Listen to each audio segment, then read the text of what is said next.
안녕하세요. 오늘도 사연살롱을 찾아주셔서 감사합니다. 호랑이는 죽어서 가죽을 남기고 사람은 죽어서 이름을 남긴다죠. 얼마 전 세상을 떠나신 친정 아빠는 이름 대신 제게 낡은 문서 몇 장을 남기고 떠나셨어요. 돌아가시기 몇 해 전 이미 회사가 망했던 탓에 남길 유산은커녕 빚이나 남겨주지 않으면 다행이다 생각했는데 끝까지 이 못난 딸의 인생까지 구제해 주시고 가셨네요. 저는 한부모 가정에서 자랐어요. 엄마가 일찍 돌아가신 탓에 아빠와 단 둘이 살아야 했거든요. 아빠는 작업을 하느라 바쁜 와중에도 아침 저녁만큼은 무슨 일이 있어도 집에 돌아와 저와 함께 드셨어요. 사회생활을 해보신 분들은 아시겠지만 그러기가 쉽지 않잖아요. 그럼에도 아빠는 딸아이 혼자 식탁 앞에 앉아있는 걸 가만두고 볼 수 없어서 희생을 하셨던 거죠. 그런 아빠 덕분에 저는 부모님 사랑에 굶주리지 않고 살 수 있었어요. 아빠가 엄마 몫까지 해주셨으니까요. 그럼에도 불구하고 제가 딸이기 때문에 아빠 혼자 감당할 수 없는 일들도 분명 있었어요. 그럴 때는 주변 분들의 도움을 받기도 했는데요. 대표적인 분들이 바로 저희 시부모님들이세요. 아빠와 제 시아버지는 30년 지기 친구 사이거든요. 두 분은 동향에 나이까지 같으세요. 오늘 제 이야기를 시작하려면 먼저 저희 아빠와 제 시아버지 관계부터 설명을 해야겠네요. 두 분이 처음 만난 건 아빠가 막 회사에 취직한 20대 후반때였어요. 당시엔 대학만 나와도 취직이 보장되던 시절이었는데 거기다 저희 아빠는 명문대 출신이라 남들보다 쉽게 취업할 수 있었어요. 졸업하자마자 꽤 이름 있는, 그러니까 지금으로 치면 대기업에 입사한 거죠. 하지만 아무리 명문대생이라고 해도 학업과 실무는 천지 차이잖아요. 그래서 아빠는 입사 후 한동안 엄청 고생을 하셨대요. 그 모습을 보다 못한 한 선배가 책상 앞에서 고민할 시간이 있으면 직접 현장에 가서 발로 뛰어 얻으라는 조언을 해주었대요. 그래서 그날부터 공장에 직접 달려가 실무자들 옆에서 현장에 돌아가는 상황을 파악하게 된 거죠. 그때 마침 공장에 막 취직해 일을 배우던 제 시아버지를 만난 거예요. 두 분 다 일찍 고향을 떠나와 각박한 서울살이를 하던 중이라 나이도 같고 고향도 같다는 공통점 때문에 금방 가까워질 수 있었대요. 거기다 홍기가 찼음에도 사귀는 사람 하나 없던 처지라 더더욱 두 분은 함께 보내는 시간이 많아졌죠. 툭하면 저희 아빠 자취방에 모여서 맥주를 마시거나 쉬는 날엔 근처 당구장을 찾곤 하셨대요. 주변에선 남자들끼리 붙어 다니니까 둘 다 연애도 못하는 거라고 떨어져 지내라고 했다지만 소용없었죠. 사람들 생각과 달리 저희 아빠와 제 시아버지가 결혼을 서두르지 않은 데에는 그럴 만한 이유가 있었어요.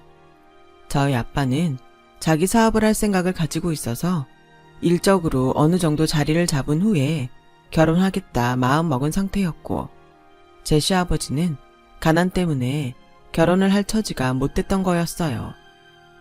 당시 시아버지는 공장에서 번 돈으로 시골에 있는 부모님과 동생들을 먹여 살리고 있었거든요.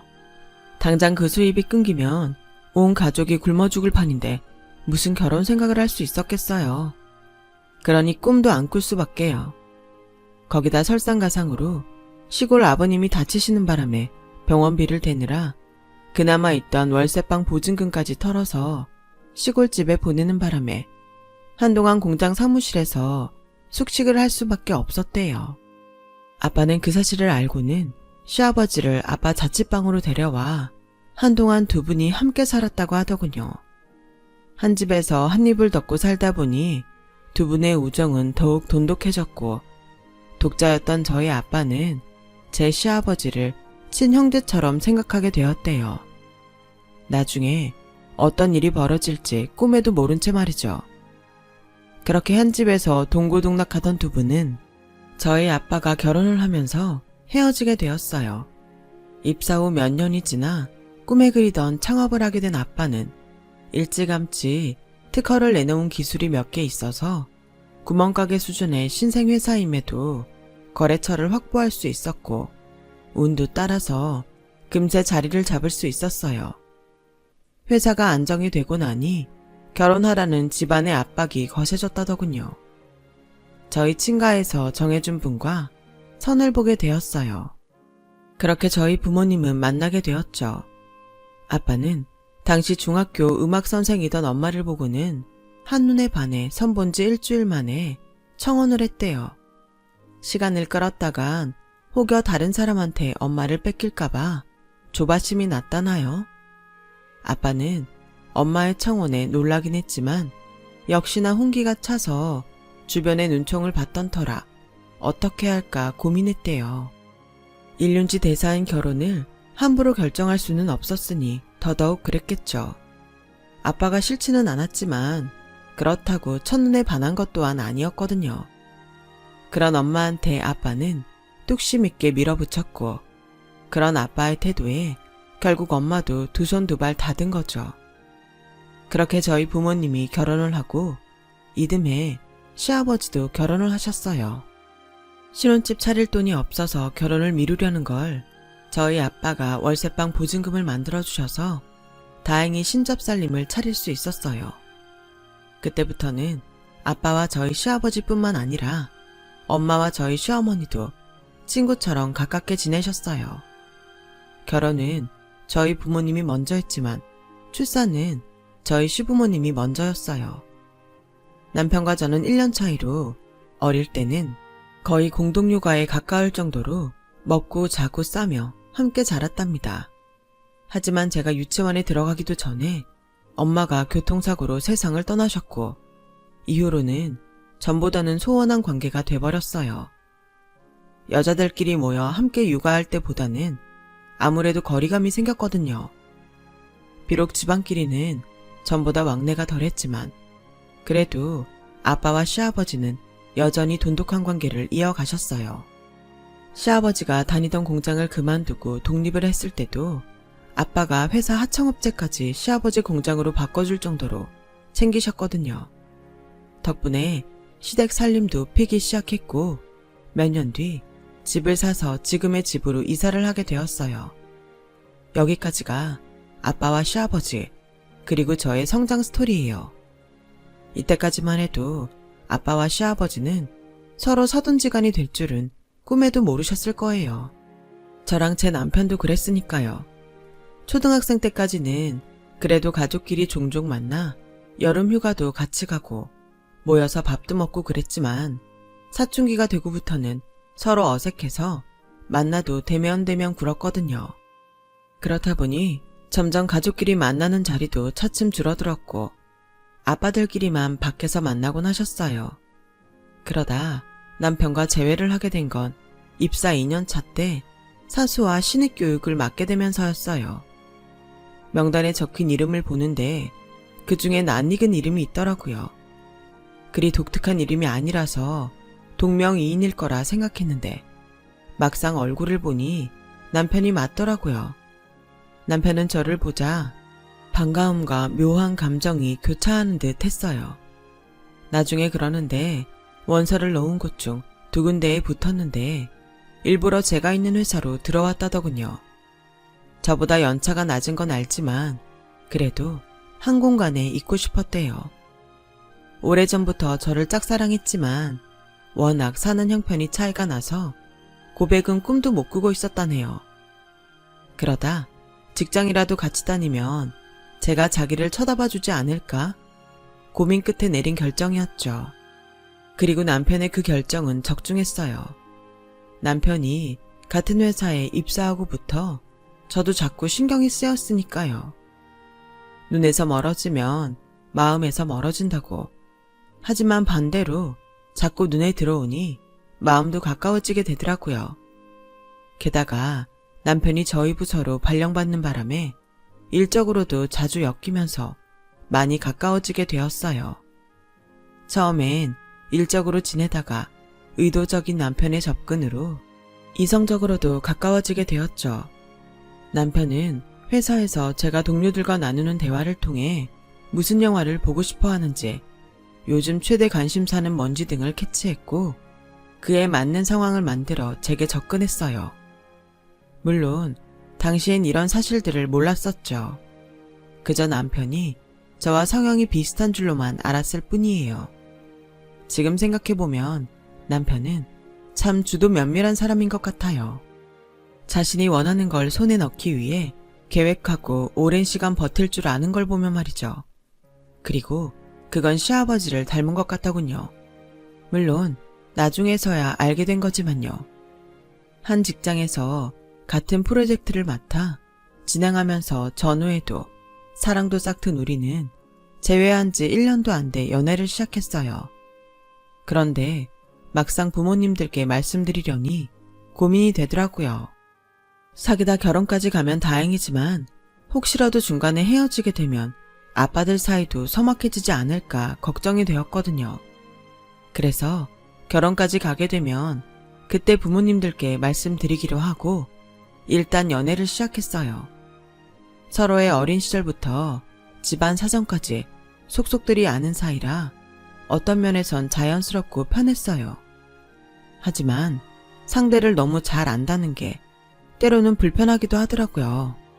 예를 들어 감추고 싶은 연애사나 학창시절 말썽을 부렸던 것까지 죄다 알려진 상태라 때때로 얼굴이 화끈거릴 때가 있거든요.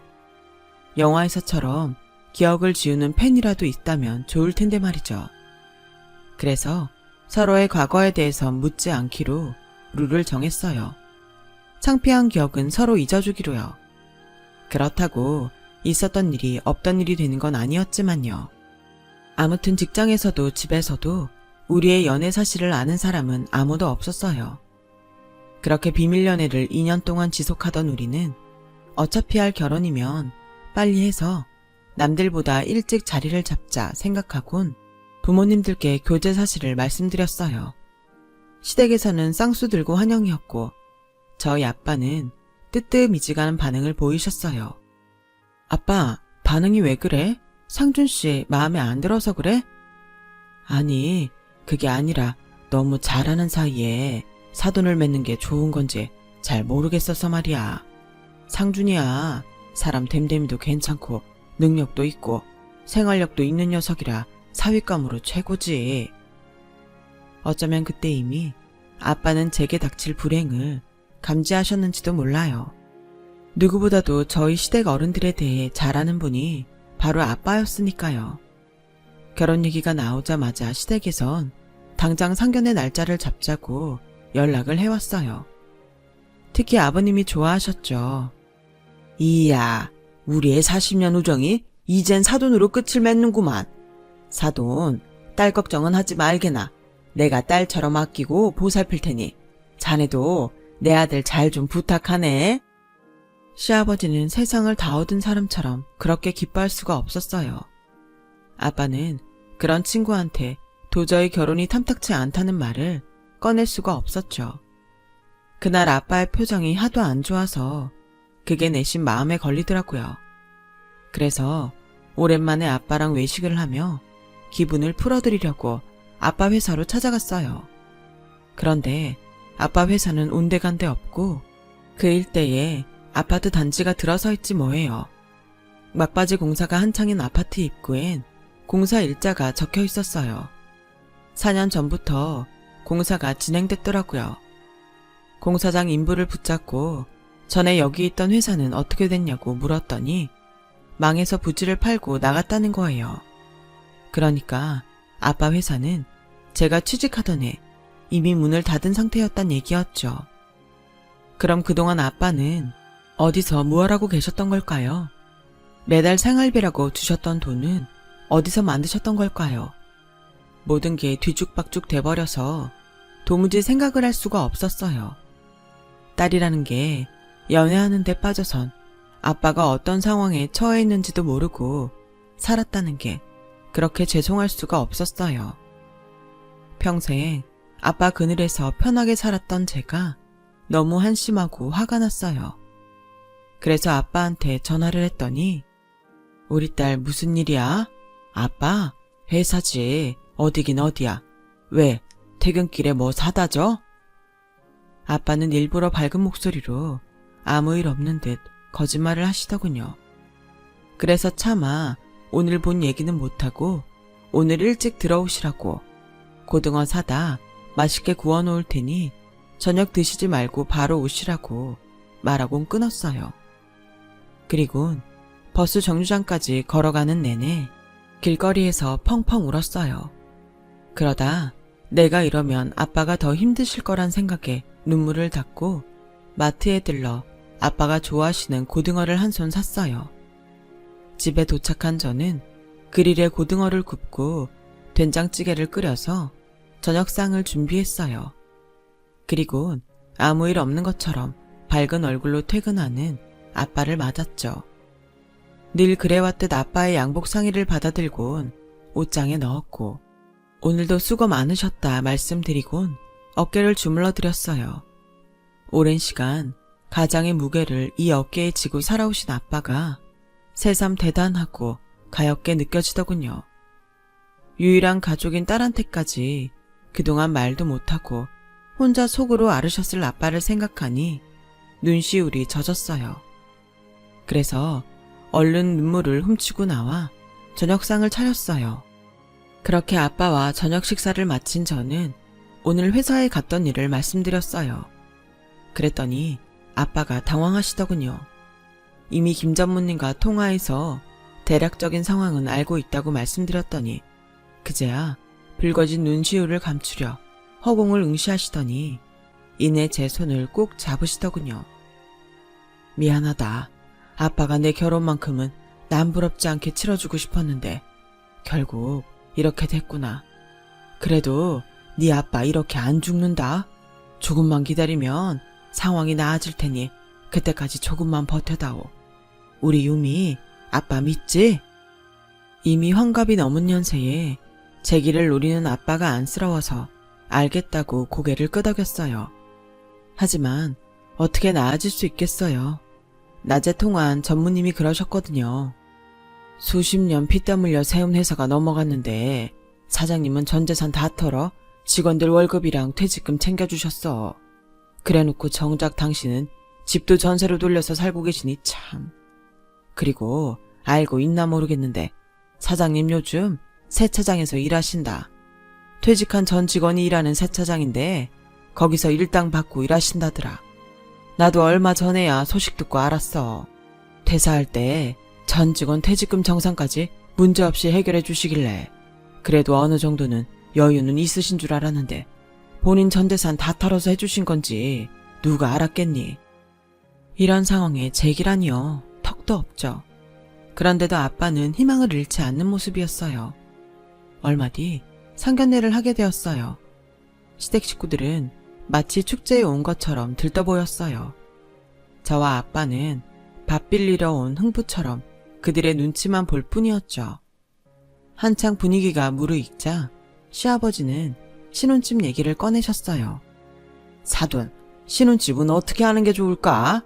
우리 형편대로 하자면 20평대 빌라 전세 정도밖에 안 되는데 아무래도 그런 데는 유미한테 무리겠지? 내심 저희 쪽에서 집을 해주길 바라는 눈치더라고요. 형편에 따라 살아야지. 안 그런가? 집 정해지면 말해주게. 혼수를 채워야 하니까. 하지만 시아버지의 기대와 다른 아빠의 대답에 룸 안에는 어색한 기류가 흘렀어요. 그러자 시어머니가 나서서 분위기를 바꾸려 노력하셨어요. 요즘 젊은 애들은 패물 같은 건 안 하는 추세라고 하더라고요. 세트로 맞춰놔봐야 유행도 금방 지나고 촌스럽다나? 게다가 유미 넌 좋은 목걸이며 반지 많잖니. 그래서 말인데 패물은 그냥 넘어가자. 정 아쉬우면 살면서 상준이한테 해달라 그러고. 네, 그럴게요. 처음부터 패물을 받을 생각은 없었지만 마치 안 하는 게 국룰인 것처럼 포장하시니 기분이 좋지는 않았어요. 그때였죠. 시아버지가 기대에 가득 찬 눈빛으로 예단비에 대해 물으셨어요.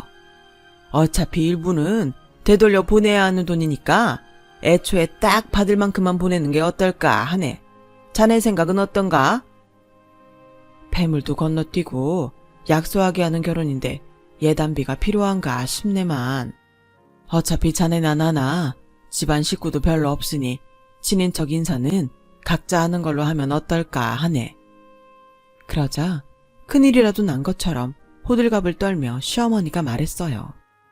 아니, 그래도 예단비까지 생략하는 건 너무 심하지 않나요?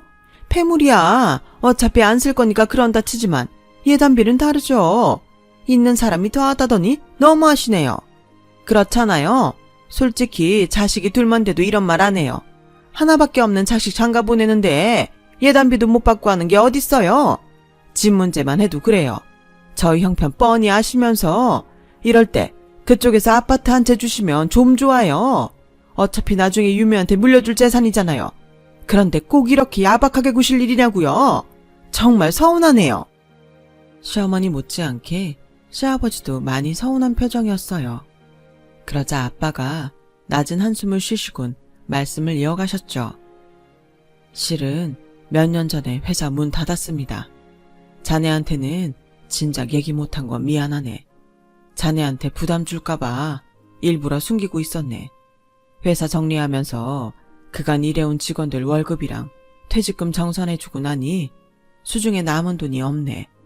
몇 년만 기다렸다가 식을 올렸으면 지금보다는 제대로 치러서 보낼 수 있었겠지만 현재 형편은 그게 안 될 것 같습니다.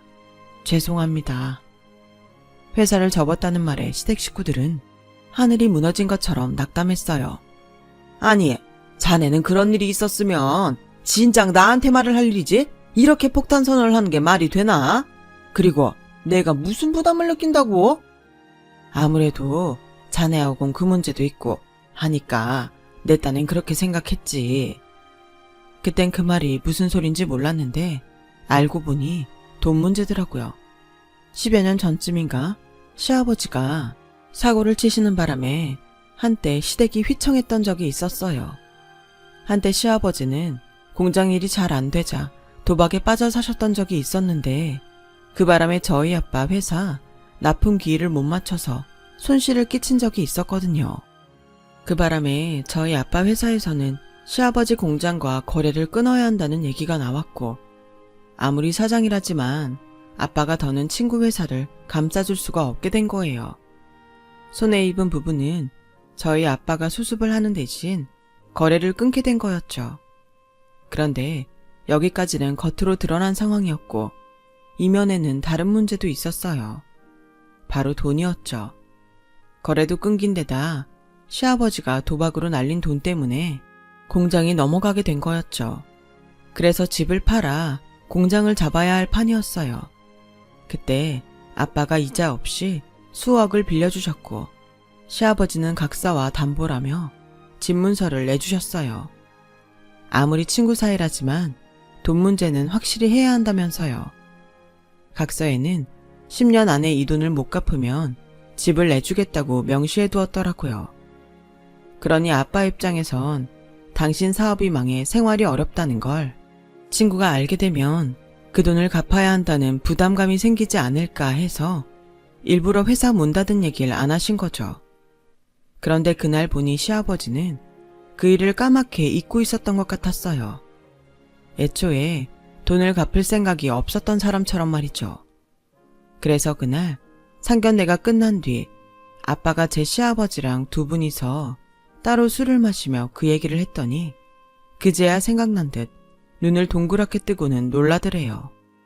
그날 밤 술에 취해 늦게 집에 돌아온 아빠는 침통한 표정이셨어요. 아무래도 두 분이 말다툼을 하셨던 모양이에요. 그 일이 있고 일주일쯤 지났을까요? 아침부터 남편한테 전화가 왔더라고요. 회사에서 곧 볼 텐데 말이죠. 전화를 받았더니 남편이 난처한 목소리로 시아버지를 바꿔주더라고요. 시아버지는 다짜고짜 아빠를 바꾸라고 하시며 네 아빠는 왜 그렇게 전화를 안 받냐고 짜증을 내셨어요. 전화를 받은 아빠는 점점 안색이 어두워지셨죠. 그리곤 짧은 대답을 끝으로 전화를 끊으셨어요. 제가 무슨 일이냐고 물었더니 옹졸한 놈 같으니라고. 유미야, 너 이 결혼 후회하지 않겠니? 지금이라도 안 늦었으니까 다시 한번 생각해보는 게 어때? 그래서 무슨 일인지는 몰라도 두 분이 싸웠다고 자식들 혼사까지 그만두라고 하는 건 너무한 거 아니냐고 따졌어요. 그러자 아빠는 잠시 숨을 고르시더니 신혼살림은 시댁의 차리라고 그러는구나. 자세한 건 회사 가서 이서방한테 들어라. 고래 싸움에 새우등 터진다고 아빠들 싸움에 저희만 피해를 보게 됐지 뭐예요. 회사에 가서 남편한테 물었더니 시아버지께서 도저히 전셋집 마련이 힘드시다고 한 몇 년 집에 들어와 살라고 하셨다는 거예요. 전세 보증금이 문제라면 우리가 대출받아서 해결하겠다고 했더니 시작부터 은행 빚지고 살 생각 말라시면서 가풍 익힌다 생각하고 들어와 살라고 하셨대요. 안 그러면 이 결혼은 없던 일로 하시겠다고요. 자기야, 딱 3년만 참고 살자. 따지고 보면 아빠 말이 틀린 것도 아니야. 3년이면 너랑 나랑 최소한 몇 천은 모을 거 아니야. 이자도 안 내고 돈도 모을 수 있으니까 우리 그렇게 하자. 응? 솔직히 싫었어요. 우리 집이 망하지만 않았다면 당장 아빠한테 말해서 전셋집 하나 구해달라고 부탁하고 싶은 심정이었죠. 하지만 혹여 제가 그런 말을 꺼낸다면 당장 아무것도 못해주는 아빠 심정이 어떻겠어요. 그래서 어금니를 꽉 꿰물고 그래, 한번 살아보자 결심했죠. 결혼을 앞두고 아빠는 혼자 큰 집에서 살기 불편하다시며 작은 전셋집을 얻어 이사를 하셨어요. 제 짐은 시댁 남편 방으로 들어갔고요. 집도 좁은데 시부모님의 시동생까지 총 5식구가 복잡거리고 살려니 생각만 해도 한숨이 났어요. 그렇게 40년 우정에 금이 가며 치룬 결혼식이 끝나고 본격적인 10월도 입성을 하게 되었죠. 사람 사는 게 다 거기서 거기 아니겠냐 생각했는데 거기서 거기까지의 거리가 제 생각보다 아주 멀더라고요. 시어머니는 제가 들어오고부터 아예 주방일에서 손을 떼셨어요. 청소며 빨래도 마찬가지고요. 결혼 전에는 그렇게 저를 예뻐하던 시아버지도 툭하면 예단비 얘기를 꺼내시며 마치 저를 원수의 딸을 보듯 하셨죠. 시동생은 밖으로 도느라 집안일엔 관심도 없었고요.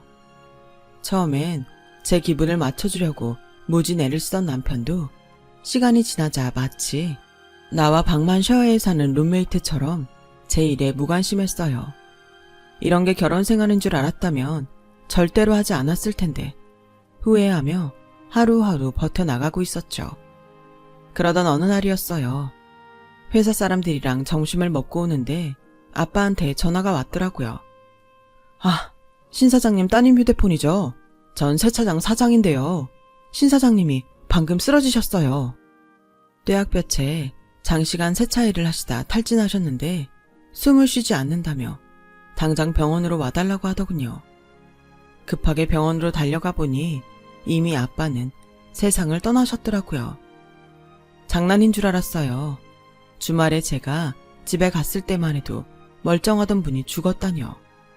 당장이라도 눈을 뜨고 제 이름을 불러주실 것 같은데 말이에요. 뒤늦게 소식을 듣고 달려온 남편은 황망한 저희 아빠의 죽음에 말을 잇지 못했어요. 장례식 내내 무슨 정신으로 버텼는지 모를 정도로 저는 정신을 차릴 수가 없었어요. 더 이상 아빠가 세상에 없다는 생각을 하자 현실을 부정하고 싶었거든요. 남편이 옆에 서 있는데도 저 혼자 허허 벌판에 서 있는 기분이 들었어요. 나는 이제 정말 고아가 됐구나 싶은 게 눈물만 흐르더군요.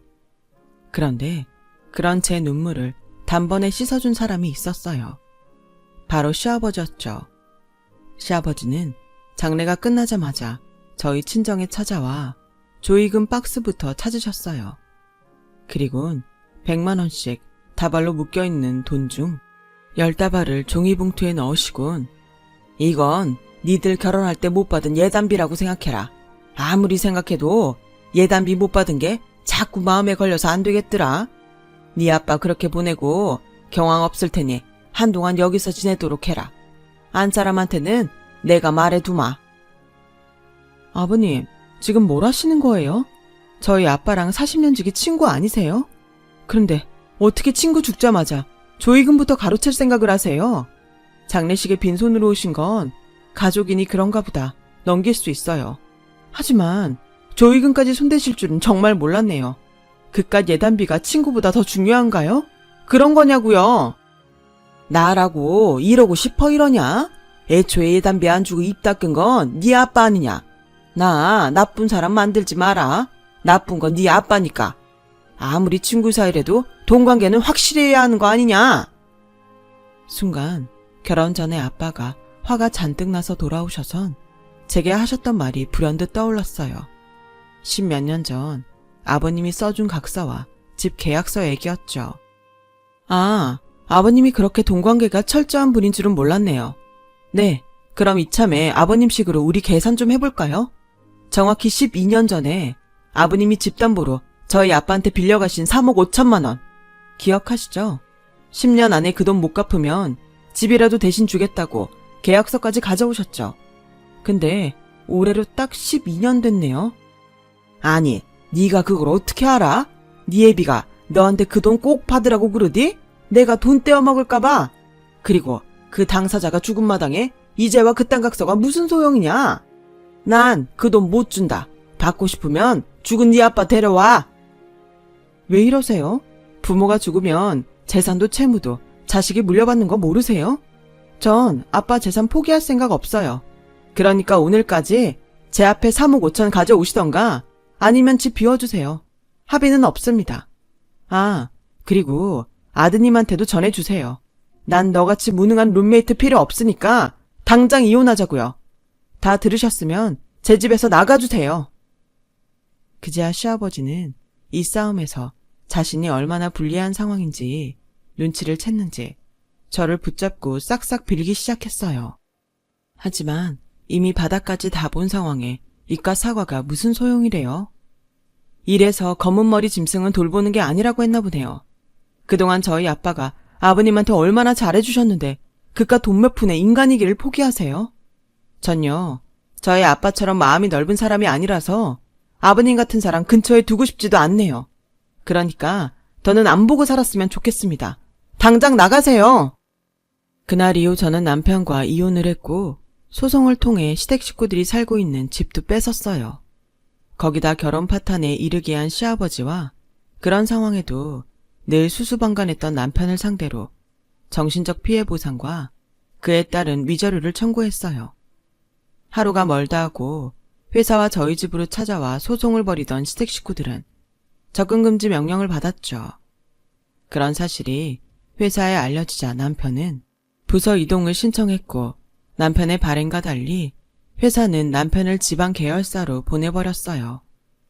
그렇게 시간이 흘러 아빠 일주기가 다가왔어요. 저는 회사에 월차를 내고 모처럼 아빠를 위해 상을 차렸죠. 저희가 제사를 지내는 집이 아니라서 거창하게 제사상까지는 아니고 평소 아빠가 좋아하시던 음식들로 상을 차렸어요. 아빠랑 같이 밥을 먹는다는 생각으로 정성껏 준비를 하고 있는데 초인종이 울리지 뭐예요. 문을 열어보니 아빠 회사에서 일했던 직원 몇 분이 찾아오셨더라고요. 제사상에 술이라도 올리려고 왔다고요. 그래서 그분들을 모시고 다 함께 저녁 식사를 했어요. 그런데 마지막까지 아빠와 함께 일했던 전 직원이자 세차장 사장님이 이상한 얘기를 하시더라고요. 분명히 들었어요. 회사 건물에 딸린 공장 부지가 하도 넓어서 팔 때 액수를 깎아주는 대신 거기에 건설될 아파트를 세 채 받기로 했다고요. 계약서에도 명시돼 있다던데 몇 년 뒤면 입주 시작된다고 그때 되면 따님한테 한 채 주시겠다고 얼마나 좋아하셨는데요. 하필 형편 어려울 때 시집 보내느라 혼수도 부실하게 해서 보냈다고 얼마나 마음 아파하셨는지 몰라요. 혹시 몰라 손님들이 가시고 아빠가 남긴 서류들 중에 건물과 공장 부지를 판 계약서를 찾아보았는데 정말 세차장 사장님 말대로 그런 조항이 있더라고요. 그것도 가장 큰 평수로 세 채나 받기로 했더라고요. 아빠가 몇 년만 참으면 이라고 했던 말의 뜻이 이거였던 거죠. 다음날 아파트 사무실로 찾아가 담당자를 찾았더니 그분이 안 그래도 수차례 전화를 해도 안 받고 우편으로 서류를 보내도 반송이 되길래 걱정했다면서 65평짜리 새 채를 제 명의로 해주시겠다고 하더라고요. 그 전에 상속세와 이런저런 세금을 납부해야 한다고 해서 변호사를 선임해 일처리를 했어요. 세 채 중 한 채는 제가 살기로 하고 나머지 두 채는 세를 놓기로 했어요. 세금은 이혼하면서 챙긴 돈으로 처리를 했고요. 살아생전에도 딸을 위해서라면 당신 인생도 포기하고 사셨던 아빠는 세상을 떠나신 후에도 이렇게 저를 지켜주셨네요. 비록 40년지기 친구한테는 배신을 당했지만 그래도 잊지 않고 기일에 찾아주는 직원들도 있고 우리 아빠는 인생을 꽤 잘 사신 분인 것 같아요. 저도 이제부터 아빠처럼 제대로 인생을 살아볼 생각입니다. 제 사연을 들어주셔서 감사합니다. 건강 조심하시고 행복한 오늘이시길 바랍니다. 여러분, 사연 댓글에 응원과 현명한 조언 부탁드려요. 좋아요와 구독은 저에게 큰 힘이 됩니다. 오늘도 좋은 일 가득하세요.